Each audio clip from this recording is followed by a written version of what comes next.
പറുദിശയിലുണ്ടൊരു മുല്ല, പരിപാവനമായോരാസരമുല്ല, പരിശോഭിതമാണ് നബിയുള്ള പരിശുദ്ധ റസൂലുള്ളാഹി സ്വല്ലല്ലാഹ്.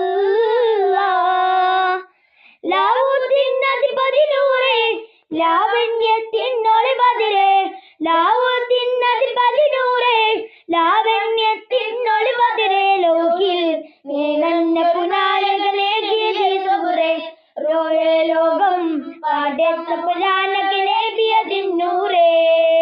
ജിന്നും ജബലും ജിബാലും പറവകളൊക്കെ പടച്ചവനെ അഹദേ, ജന്നാത്തുൽ ഫിർദൗസിൽ കോർത്തു കൊടുത്തൊരു പേര് മുഹമ്മദേ. ജിന്നും ജബലും ജിബാലും പറവകളൊക്കെ പടച്ചവനെ അഹദേ, ജന്നാത്തുൽ ഫിർദൗസിൽ കോർത്തു കൊടുത്തൊരു പേര് മുഹമ്മദേ. ഖുദ്സിന്റെ മിനാരമിലൂടെ മാനവിലേറി പറന്നവളെ, മിഹ്റാജിൽ മണ്ണാനത്ത് മുനാജ നടത്തിയതും അജബ്, മുനാജ നടത്തിയ മുന്നബദ്.